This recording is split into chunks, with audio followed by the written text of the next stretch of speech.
Welcome to the PreSnap Podcast, presented by LineStar. All things daily fantasy football, plus some sports betting analysis as well. I'm Shannon Somerville. My co-host, Tyler Riemann, is out today. He is out sick, but he will be back next week. Right now, we're going to give you all our daily fantasy picks from the LineStar app. Make sure to check out linestarapp.com for everything you need to dominate those daily fantasy contests. Today, we'll be talking about the NFC and AFC championship games. We've got some good ones on the slate. In fact, based on regular season DVOA data, that's defensive value over average, which is essentially power ranking that takes into account things like strength of schedule, quality of opponent, that type of thing. Well, according to the DVOA stats, this is the most balanced Final Four in nearly 25 years. We're in for some good games. In fact, the spread for both games is reflective of that. Bengals at Chiefs. The Chiefs are 1.5 point favorites. It had been the Bengals who were the road favorites in this one. I guess the public backing the Bengals in this one because of Patrick Mahomes and question marks about that high ankle sprain and how he will be able to play in this game. 77% of the money on the Bengals in this one.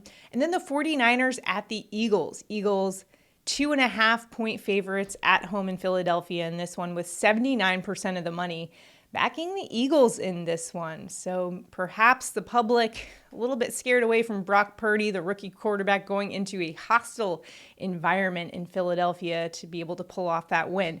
We're going to get into your daily fantasy picks. We'll have some sleeper picks, maybe some value plays. We'll also have your anytime touchdown calls for this weekend. Really great slate that we're going to get into today. We'll start off with the quarterback position. And actually, the quarterback that we like this week is Patrick Mahomes. Why is that, given his high ankle sprain? Well, because even an injured Patrick Mahomes is still a top 3 quarterback in the NFL. This is likely your MVP. He led the NFL in pass yards by over 500 yards. He's the second highest projected quarterback behind Jalen Hurts. He's also one of the lowest owned, which increases his value for us. And the high ankle sprain, yes, it's something to take into consideration. However, Patrick Mahomes has shown the ability to come back from a high ankle sprain and perform at a high level before. In fact, in 2019, he had a high ankle sprain. And in fact, Andy Reid recently said that that was actually a worse injury.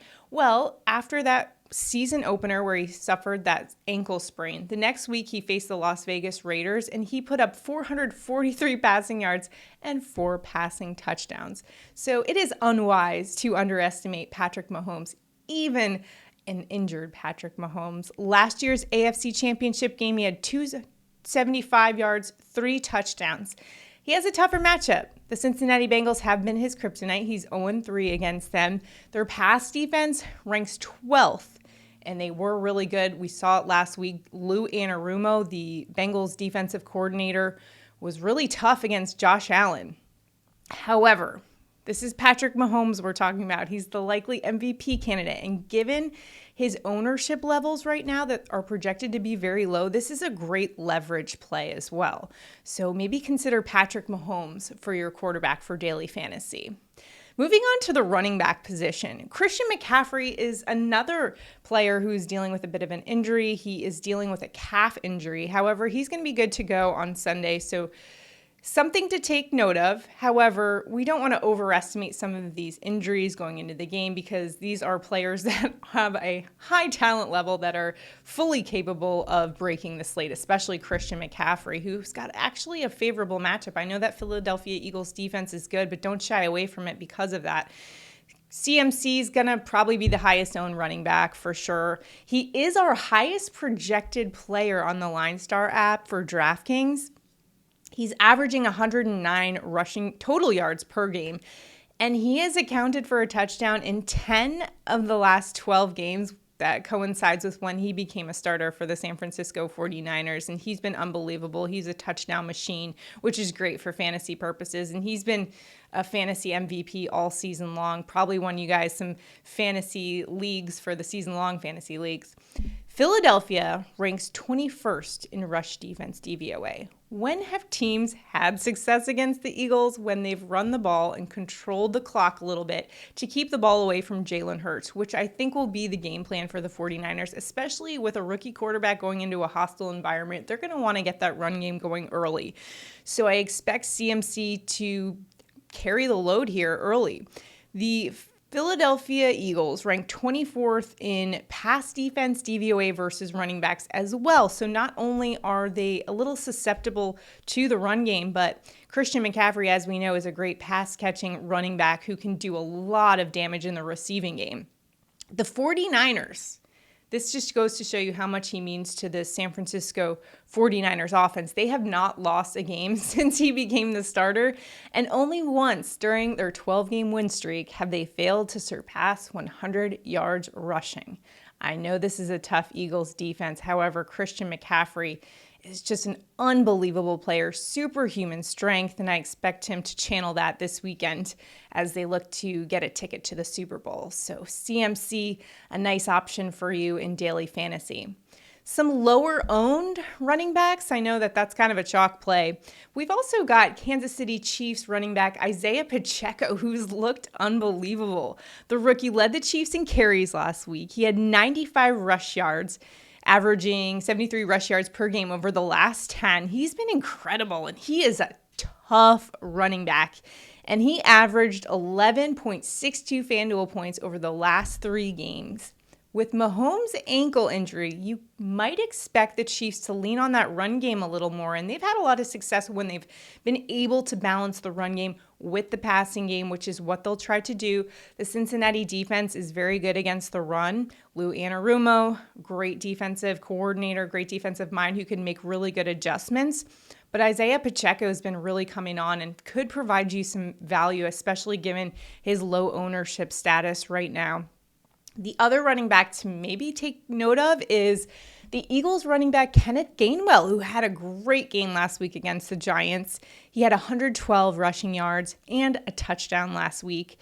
If the 49ers bring a ton of pressure on Jalen Hurts, which it's looking like they might do in this one, it could provide a lot of opportunities for Gainwell in the check down game. He could be a nice safety valve for Jalen Hurts if they're coming, Nick Bosa and all those guys coming after him. He could just check it down to Gainwell, who could open up some big plays for them, and not a bad price tag and low ownership as well. So not a bad little leverage spot to be able to afford some of these other big chalk plays. Next up, speaking of chalk plays, our top projected wide receiver on the slate for today is Ja'Marr Chase. He's been unbelievable this season. He's averaging 85 receiving yards per game, including the playoffs. And he's done really well against the Kansas City Chiefs in 3 games against them. We'll start with this past year in the regular season. In week 13, he had 97 receiving yards against them. Last year in the AFC Championship game, not as much. He just had 54. However, during the regular season last year when he faced the Chiefs, he had 266 receiving yards. He is fully capable of putting up some monster numbers this week, especially against a Kansas City Chiefs defense that has struggled against opposing wide receiver ones. In fact, they rank 31st in pass defense DVOA versus the opposing team's wide receiver one. It's actually a trend we've been picking on for our prop bets week in and week out, and we've had a lot of success. It's been very profitable for us. Just to run through some names of opposing wideouts that have just dominated the Chiefs.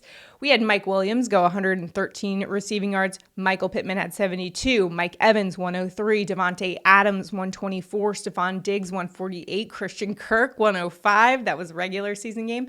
Josh Palmer, 106. Ja'Marr Chase, again, 97 during the regular season meetup.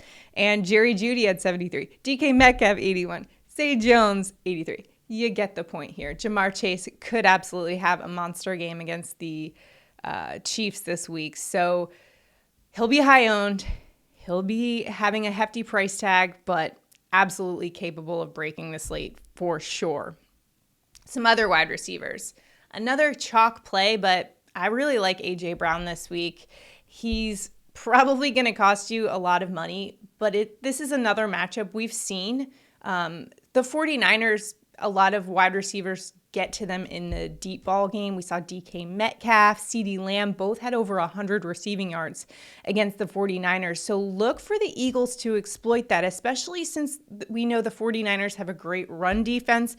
They'll probably be bringing pressure against Jalen Hurts and force him to throw that deep ball, in which case you've got AJ Brown there, who's an unbelievable wide receiver, and the chemistry between Jalen Hurts and AJ Brown is kind of unmatched. So him or Devontae Smith too could have a great game. He's been a crucial receiver, especially on those third down plays when Jalen Hurts needs a big gain. He goes to Devontae Smith. And the one thing to note, though, with those two is that the last game against the Giants, AJ Brown visibly frustrated on the sidelines that he wasn't getting the ball. I mean, they didn't really have to pass the ball that much last week. They basically dominated in the run game. However, AJ Brown wasn't too happy with not getting enough catches, and sometimes the squeaky wheel gets the grease. So look for AJ Brown to have a big game. Also, JuJu Smith-Schuster. So if you're going to take Patrick Mahomes in this one, might be worth picking up JuJu Smith-Schuster as well, especially since he's incredibly cheap this week. And he averages over 6 targets a game for the season. So his price tag and the fact that he's getting targeted 6 times a game might be worth a look here. So if you're using Patrick Mahomes, maybe outside of Kelsey, probably JuJu's your best option in the receiving game. So those are some other plays there for you as well at wide receiver. I love the tight ends this week. The tight ends have been having a heck of a season, especially over the last few weeks. We've seen tight ends in the end zone like every single game. It's been awesome. And we've got some good ones in these matchups. For LineStar, we're kind of liking Dallas Goedert. He had 58 yards last week and a touchdown against the Giants. I actually had him for a prop bet and my anytime touchdown call, and he delivered. He's averaging 58 receiving yards per game. I know he's going up against a very tough San Francisco 49ers defense. However, I do expect Jalen Hurts to go to him. He's kind of been like a little bit of a safety blanket for him because he can make those catches and then barrel through defenders. He's super tough, and he's 6'5", 250, big target for Jalen Hurts there. Opposing tight ends have actually done really well against the 49ers recently. Dalton Schultz had a touchdown last week. Trey McBride had 41 yards. Darren Waller had 72 yards and a touchdown in that regular season game. Logan Thomas, he was 6 for 35. Noah Fant, 32 yards and a touchdown. So we have seen tight ends do really well, which could be a part of the Eagles' game plan in this one. So Dallas Goedert, a nice option there as well. My co-host Tyler really likes Dallas Goedert this week. I'm really liking George Kittle this week. For his anytime touchdown, it's plus 185 if you want to go that route. But for daily fantasy purposes, we like him. 7 touchdowns the last 4 games of the regular season. So like that upside for him for daily fantasy purposes. He's averaging 56 receiving yards per game with Brock Purdy as the starter in this one. He's had really good chemistry with the rookie. And Brock Purdy kind of lives over the middle of the field throws, and that's where Kittle thrives as well. You saw him make that circus catch in the game against the Cowboys that was crucial to kind of switching the momentum in favor of the 49ers in that game. He comes up with huge catches, and going up against a Philadelphia defense, yeah, they're tough. 6 in DVOA versus tight ends. However, he had 95 yards against Dallas last week. They rank 4th in DVOA versus tight ends. And George Kittle leads the 49er pass catchers in slot percentage. And here's why this is important. His matchup could prove critical for the 49ers in this one. So the Eagles have their base defenses of 5-2-4. So what they could do is zero in on the linebackers. Kazir White and TJ Edwards both are 3rd and 4th, the most targeted defenders, giving up a catch rate of 73% and 66% respectively. Then in their nickel coverage, they've got cornerback Avonte Maddox, who's been dealing with a toe injury. So it's kind of unclear what his health level is right now heading into this game. If he doesn't go, it'll be Chauncey Gardner-Johnson, who would move from safety into the slot there. So what we could see from the 49ers to counter that is to isolate Kittle and go up against those safeties and linebackers. That could be a way that they kind of get that 49ers offense rolling, in which case Kittle could be a huge part of this offense. And given the fact that him and Purdy have such a good chemistry, you could look to them in the end zone as he has. 7 touchdowns the last 4 games. He could provide a lot of value in fantasy. So not a bad play there either. I know that Travis Kelce is probably going to be the most highly owned, most expensive tight end of the slate for good reason. He's basically the wide receiver 1 for the Kansas City Chiefs. However, these are Goedert, Kittle, really good options that could provide a lot of value for you in daily fantasy. So that's a look at some of our favorite plays for daily fantasy. For more analytics, statistics, everything you need to dominate, including our lineup optimizer, make sure to check out linestarapp.com. If you have any questions about who you want to play this week in daily fantasy, make sure to drop them in the comments and we'll get back to you. If you have any questions about what players are projected where, projected ownership, just drop them in the comments and we'll get back to you. Now it is time for our touchdown calls of the game for the AFC and NFC championship games. Tyler out this week, but he did send me his touchdown call. Tyler is going with Bengals wide receiver Ja'Marr Chase at -105 for an anytime touchdown. Chase is averaging 85 receiving yards per game this season. He's been a monster.